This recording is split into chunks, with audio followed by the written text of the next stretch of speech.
So for today's video, magluluto muna tayo ng menudo. Kasi gusto rin ni mami na may atay ngayon. Luto muna ako ng menudo. Total, wala pa masyadong gawa sa pwesto. Tsaka medyo masama rin pakiramdam niya. Ako rin mamaga pa rin yung uric ko Pero kaya naman. Ako na muna magluluto ngayon ng ulam namin. Luto ako ng menudo.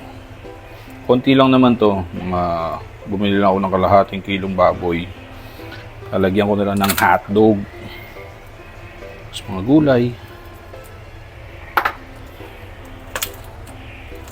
Dati naman ako nagluluto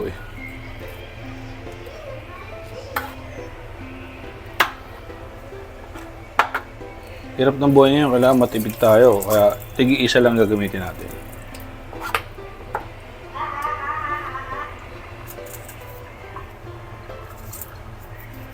Masyadong repair ngayon.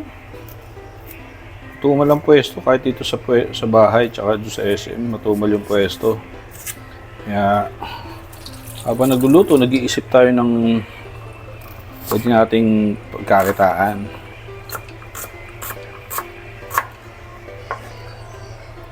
So sa mga daddy dyan, walang masama kung marunong ka rin sa gawaing bahay. Kahit tayo ng mga pagluluto, malaking bagay yan, malaking tulong na rin yan.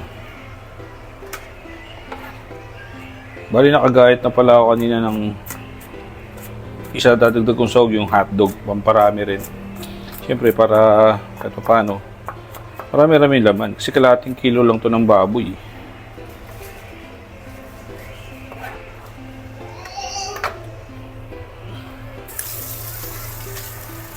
Nahiwa ko na rin to kanina. Yan siya, kalahati lang yan. Nahugasan ko na to kanina. Hugasan ko na lang ulit kasi para igigisa ko na siya. Tapos sunod natin mga gulay. Ito yung mga binili kong gulay. Madali naman lutuin itong menudo. Pero yung menudo namin kasi, since kailangan may sabaw yung mga bata, medyo marami sabaw na gagamitin ko. Para na siyang spaghetti sauce. Kasi sila na El tsaka si Sophie, gusto nito, sabaw lang, ayaw kumain ng laman. Kaya laging ulam namin madalas dapat may sabaw. Kasi sa kanila yung sabaw. Yung mga bata, napakahirap pakainin. Kaya kami nilang matatanda nag-a-adjust. Puro sa taas talaga ng inflation, kaya talagang tumaas ang bilihin. Tapos, kahit sa amin sa repair, wala masyado. Siguro nag-iipon din dahil magsa-summer, di ba? Yung iba, nag-iipon yan. Marapit na rin magmahal na araw Ganito rin ba kayo magluto ng menudo? Menudo ala chamba. Joke. Di sarap to. Siyempre kami kakain dapat sasarapan mo.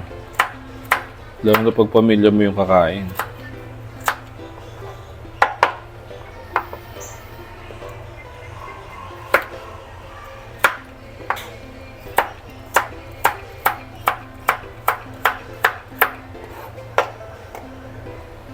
Napakinabangan ko rin yung pagiging kitchen staff ko dati nung medyo bata-bata pa ako.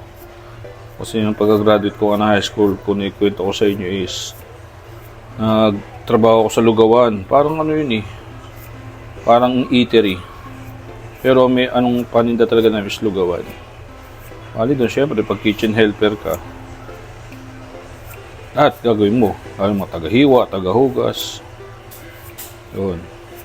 Doon din ako natuto magluto ng lugaw. Ito si madali lang talaga pag-aaralan mo Tsaka araw-araw mong ginagawa, posibleng hindi ka matuto. Pero na lang, talagang ayaw mo. Hindi ka talaga matututo. Sa panahon yun, dapat marami kang alam. Hindi lang isa.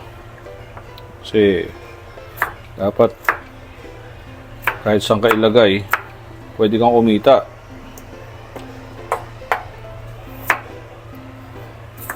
Kaya hindi, tinuturo ko sa mga anak ko. Kailangan marunong kayo mag-adjust sa sitwasyon, marunong kayo mag-adjust sa panahon. Kasi hindi naman habang buhay, magaang ang buhay. Dumadaan talaga sa buhay ng tao yung minsan hirap. At least, pag dumaan ka doon, kaya mag-adjust. Hindi basta tutungan ka lang sa gilid. Hindi magmumukmuk ka lang. Kailangan mag-isip ka. So itong bell pepper, huli ko na siya isasalang kasi madaling maluto yan eh. Bell pepper. Tsaka mas masarap yan pag medyo crunchy. So ito na, ready na. Isasalang ko na lang, okay?